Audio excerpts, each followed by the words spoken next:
Dito po sa aklat ng Ebanghelyo ni San Juan, meron pong ganitong pangako ang Panginoong Hesus.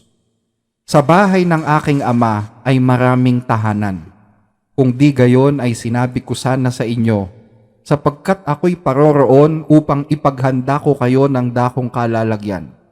At kung ako'y pumaroon at kayo'y maipaghanda ng kalalagyan, ay muling paparito ako at kayo'y tatanggapin ko sa aking sarili upang kung saan ako naroroon, kayo naman ay dumuon. Babalik po ang Panginoon, mga kababayan. Darating ang oras na lahat ng nakikita natin sa mundong ito ay matatapos at masisira. Lahat ng paghihirap, lahat ng pagtitiis, lahat ng problemang sinasalungan natin sa buhay na ito, matatapos po lahat yan. Lahat ng kasamaan na ginagawa ng mga tao sa mundo, lahat po yan ay magwawakas. Babalik at babalik si Kristo gaya ng kanyang ipinangako.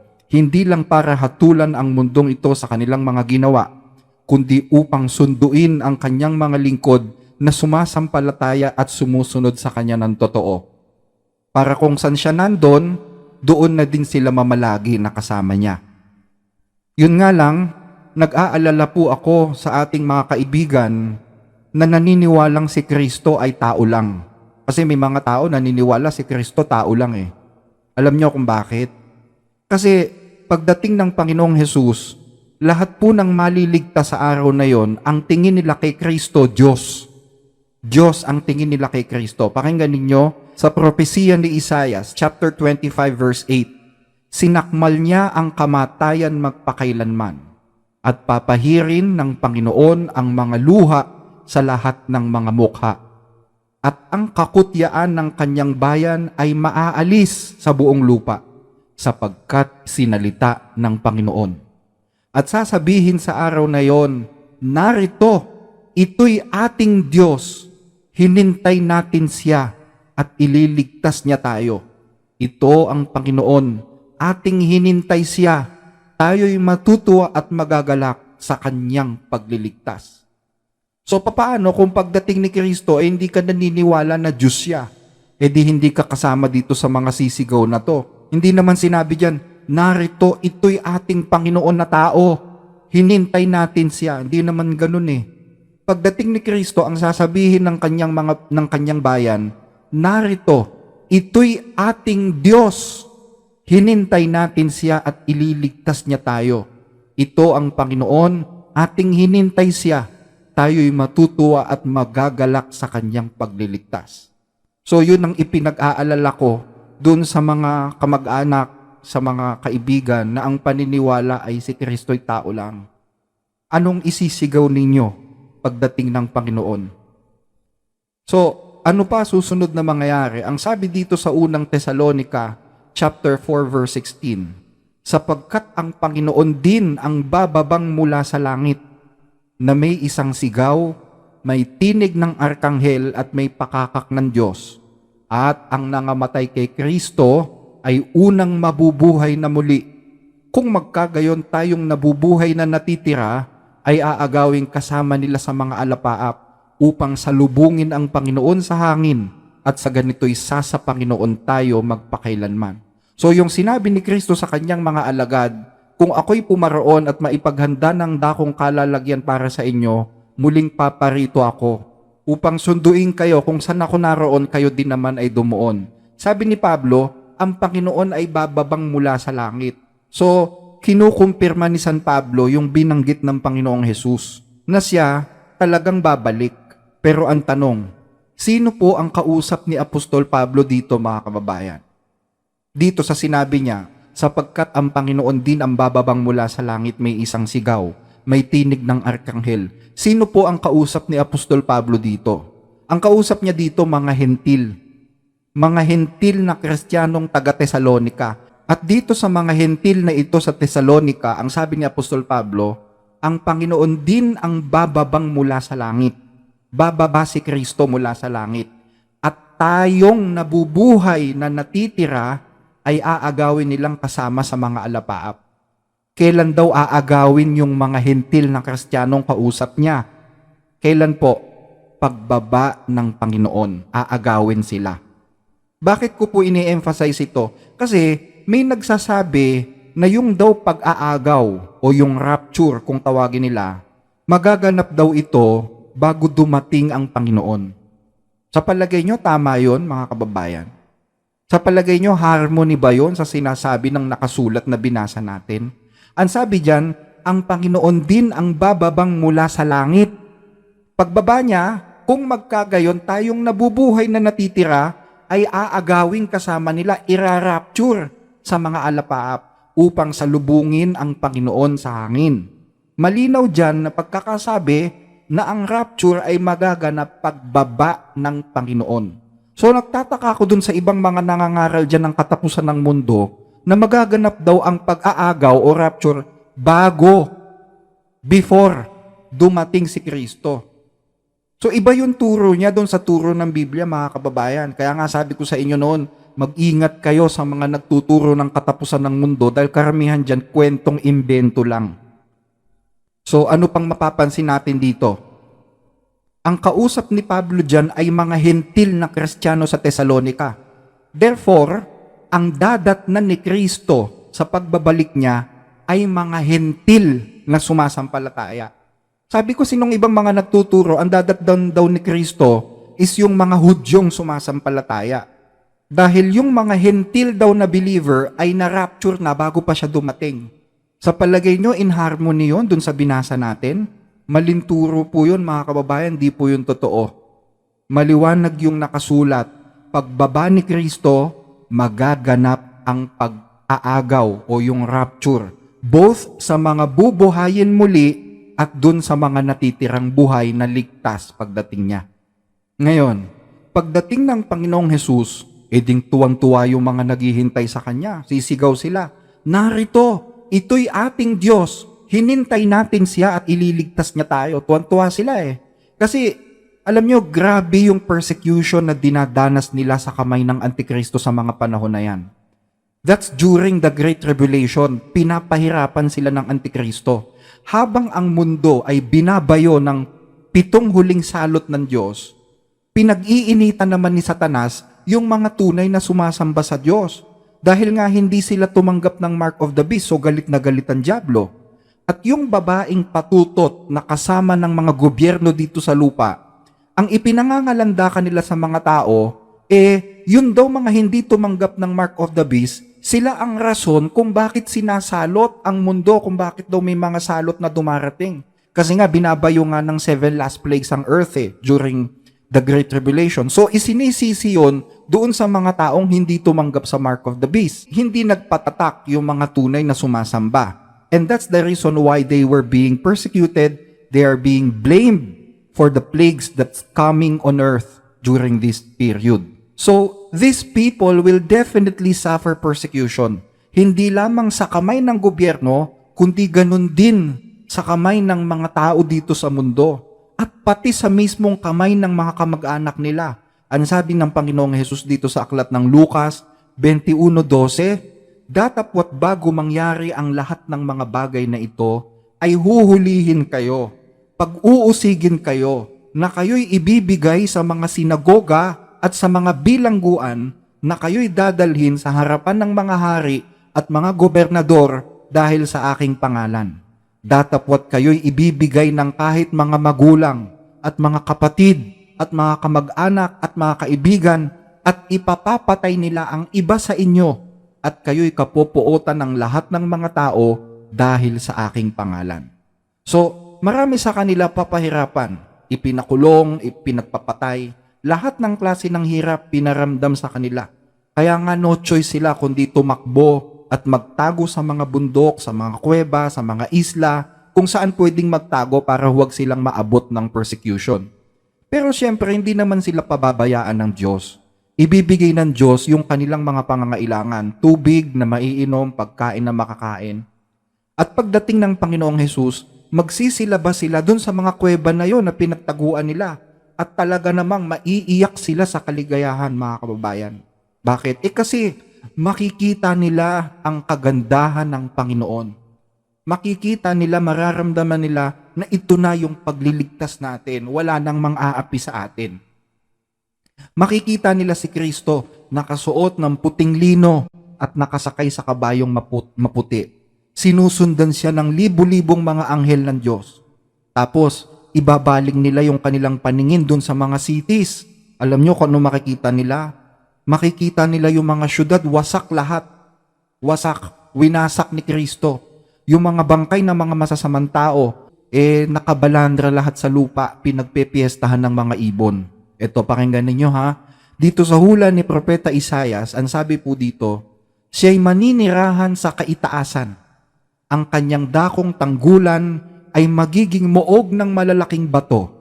Ang kanyang tinapay ay ibibigay sa kanya, ang kanyang tubig ay sasagana.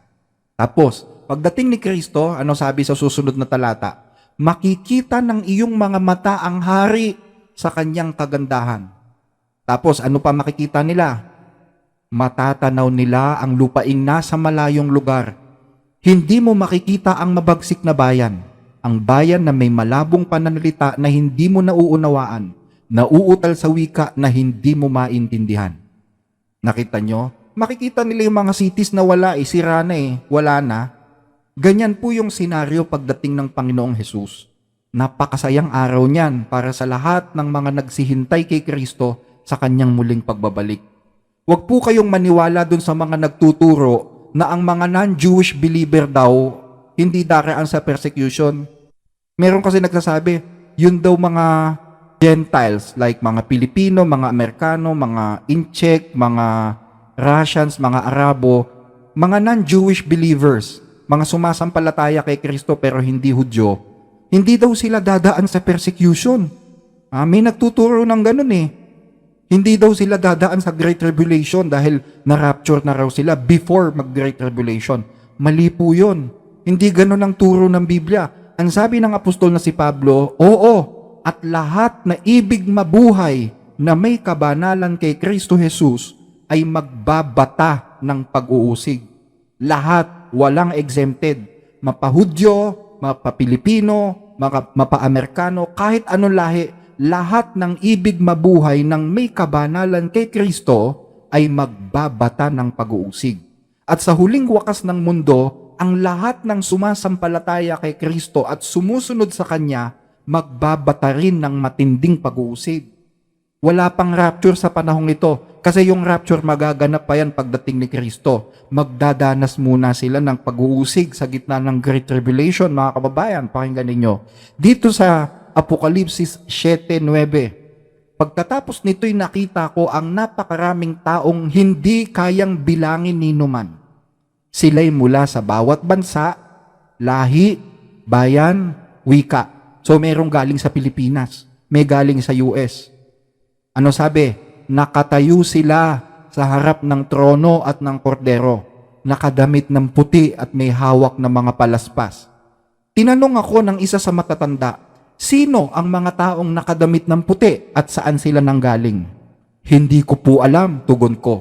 Kayo ang nakakaalam. At sinabi niya sa akin, sila ang mga nagtagumpay sa kabila ng mahigpit na pag-uusig.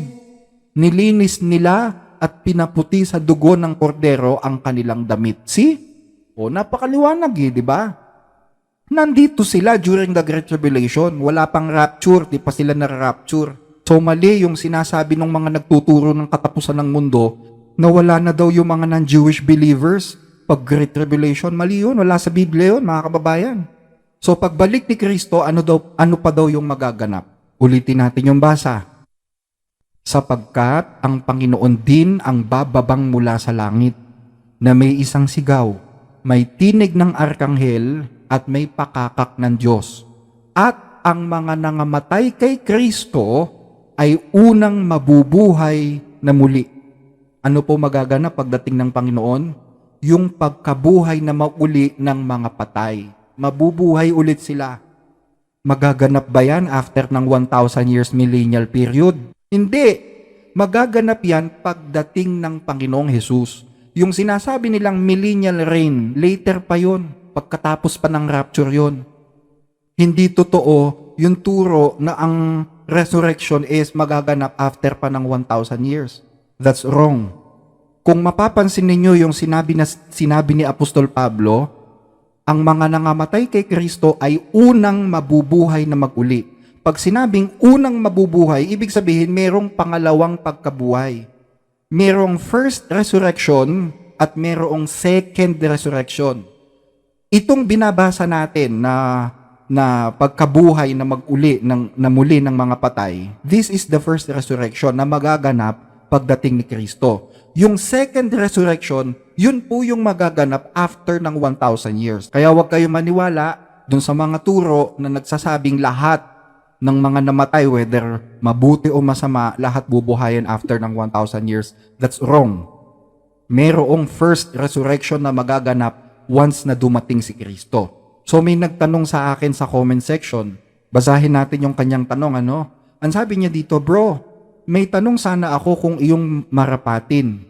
Ang sabi mo, babangon yung mga patay na walang anumang kapintasan. Therefore, babalik ba ang dati niyang katawan nung nabubuhay siya? Gayong kalansay na lamang ang natitira sa kabaong? Paki-explain po, TY. Napakaganda po ng tanong ninyo, kapatid. God bless po. So ito po yung sagot natin. Papaano mabubuhay ang mga patay na to kung kalansay na sila? Yung iba nga abune, tapos pinaanod sa ilog, di ba? Yung iba, kinalat sa hangin. So, paano silang mabubuhay? Ito po sagot ng Biblia. Pakinggan ninyo dito sa Revelations chapter 20 verse 13 sa Tagalog version. Iniluwa ng dagat ang mga patay na nasa kanya.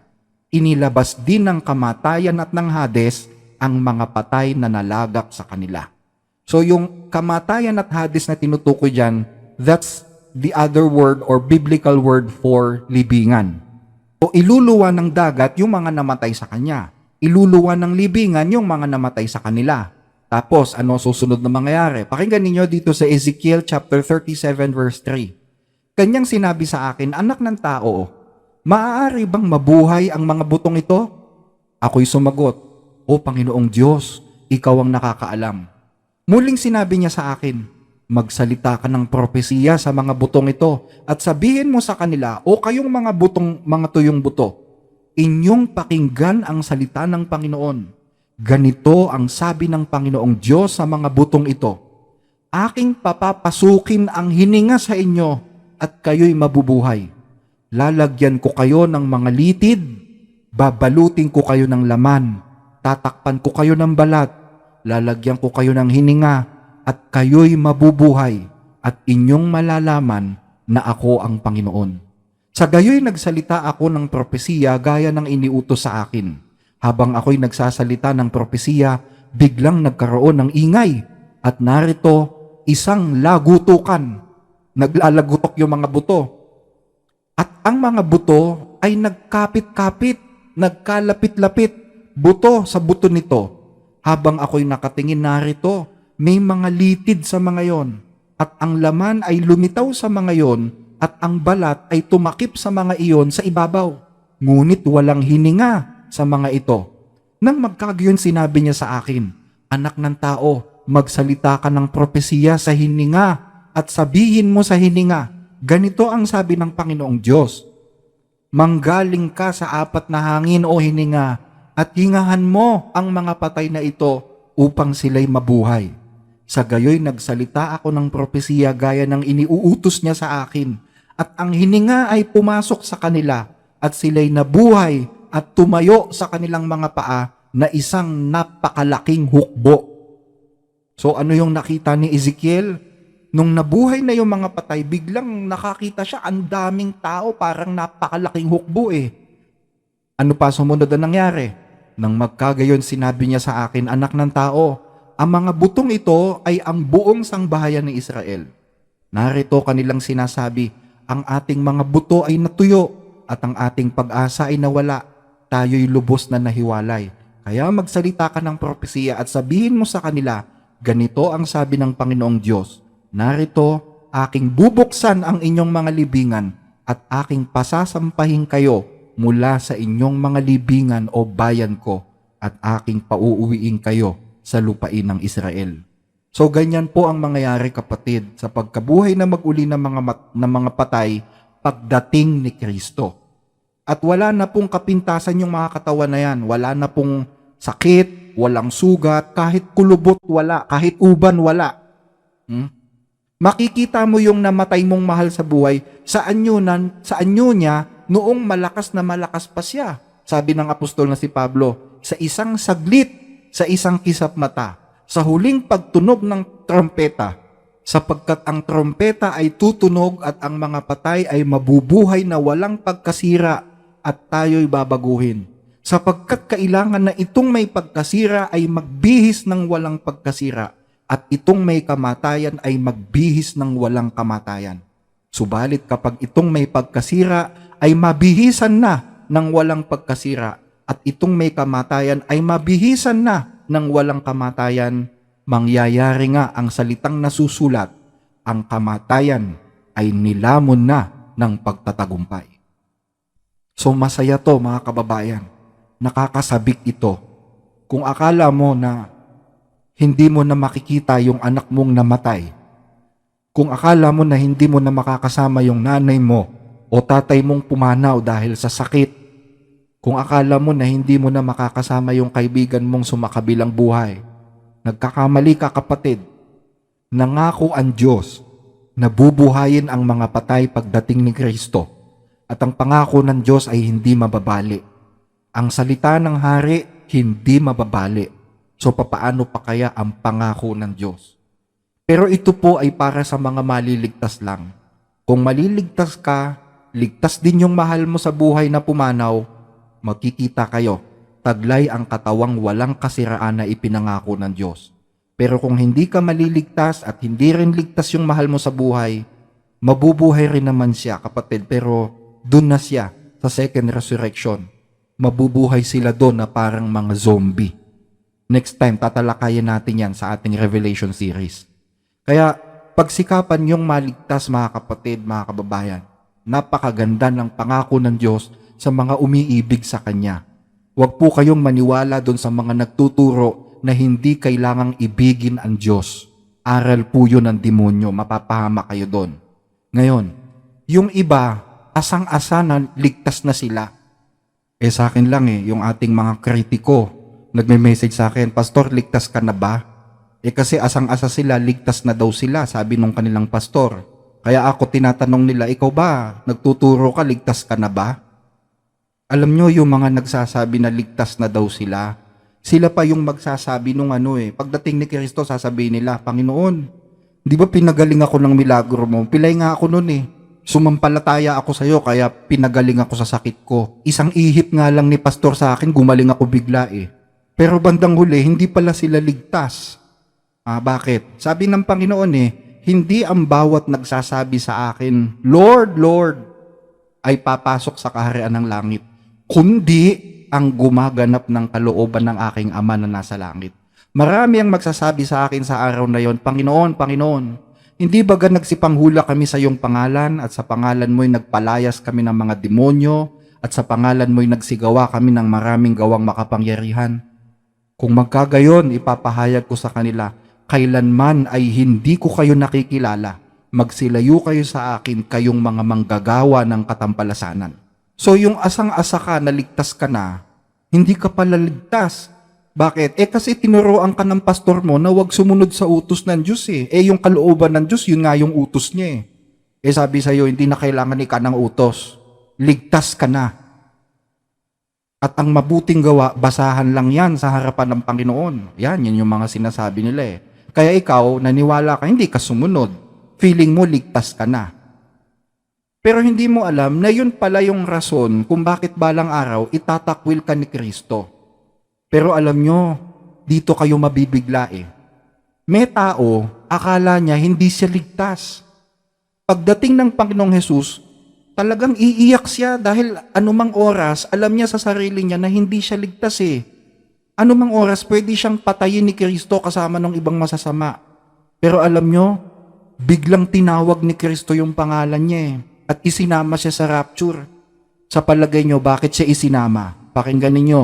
Dito sa Matthew chapter 25 verse 34, kung magkagayon sasabihin ng hari sa nanga sa kanyang kanan, magsiparito kayo. O Richard, pumarito ka. Ana, pumarito ka. Ikaw, Mark, pumarito ka. Yung akala mo hindi ka ligtas, tapos biglang tinawag ni Kristo yung pangalan mo. Halika kayo, magsiparito kayo, mga pinagpala ng aking Ama. Manahin ninyo ang kahariang nakahanda sa inyo, buhat ng itatag ang sanglibutan. Sapagkat ako'y nagutom at ako'y inyong pinakain. Ako'y nauhaw at ako'y inyong pinainom. Ako'y naging taga-ibang bayan at ako'y inyong pinatuloy. Naging hubad ako at inyo akong pinaramtan. Ako'y nagkasakit at inyo akong dinalaw. Ako'y nabilanggo at inyo akong pinaroonan. Kung magkagayon, sasagutin siya ng mga matutuwid. Magsasabi, Panginoon, kailan ka namin nakitang nagutom at pinakain ka namin? O kailan ka namin nakitang nauuhaw at pinainom ka? Kasi akala nila sa sarili nila, hindi sila ligtas eh. Nakalimutan nila yung mga mabubuting gawa na ginawa nila noon. Ang tingin nila sa sarili nila, makasalanan sila. Hindi katulad nung iba, ang tingin nila sa sarili na ligtas na sila. Itong mga to, hindi nila akalain na maliligtas sila, kaya ang tanong nila kay Kristo, Panginoon, kailan ka namin nakitang nagutom at pinakain ka namin? O nauhaw ka at pinainom ka? Kailan ka namin nakitang isang taga-ibang bayan at pinatuloy ka? O hubad at pinaramtan ka? Kailan ka namin nakitang may sakit o nasa bilangguan at dinalaw ka namin? Sasagot ang hari at sasabihin sa kanila, katotohanang sinasabi ko sa inyo, yamang inyong ginawa sa isa dito sa aking mga kapatid, kahit sa pinakamaliit na ito, ay sa akin ninyo ginawa. Hindi ko po sinasabi na gumawa ka lang ng kabutihan o magpakabait ka, ligtas ka na. Hindi lang po yun, hindi po sapat yun. Kung mapapansin ninyo dito sa ating binasa, ang tawag nila kay Kristo ay Panginoon. Meaning, they are all believers. They also have faith in Jesus Christ. And yet, they never stop in faith alone. But they showed mercy to others. Gumawa sila ng mabuti sa iba. At hindi po yun itinuring ng Diyos na basahan. In fact, natuwa ang Diyos doon sa kabutihang ipinakita nila sa iba at naalala ng Diyos yon sa paghuhukom. Ang pananampalatayang nagliligtas ay yung pananampalatayang may pag-ibig at mabuting kalooban sa iba. Tandaan nyo yan, mga kababayan. Gumawa ka ng mabuti hindi para magpakitang tao o ipakita sa mga tao na gumagawa ka ng mabuti. Gumagawa ka ng mabuti dahil ginagawa mo yun para sa Diyos. So yung ginawa mo sa kapwa mo, malaking bagay yun sa Diyos. Dahil para sa Diyos, ginawa mo yun sa Kanya. Hindi yun basahan. Hindi basahan yun. Kesa yung nagyayabang ka na ligtas ka na, pero hindi ka pala ligtas. Bakit? Kasi nung may namali mo sa'yo, ang sabi mo, nako, hawak ng sindikato yan. Nako, laki-laki ng katawan, ayaw magbanat ng buto. Nako, pinangsusugal lang naman niya yan. Nako, ang dami mong nako. Yung iba naman, tutulong nga, ang dami-dami namang sinasabi, tapos ang paniniwala niya, ligtas na daw siya. Yung iba naman, ang lakas magmura, ang lakas manlait ng kapwa, pero ligtas na daw sila. Ako lang kung ano-anong panlalait ang natatanggap ko dun sa mga taong nagsasabing ligtas na daw sila eh. Kung mababasa nyo lang, hindi nyo kayang kainin eh. Pero minsan hindi ko na lang din pinapansin. Basta ako kung anong nakasulat sa Biblia, yun ang sasabihin ko. Masaktan ang dapat masaktan. So, I think hanggang dito na lang muna ang ating pag-aaral, mga kababayan.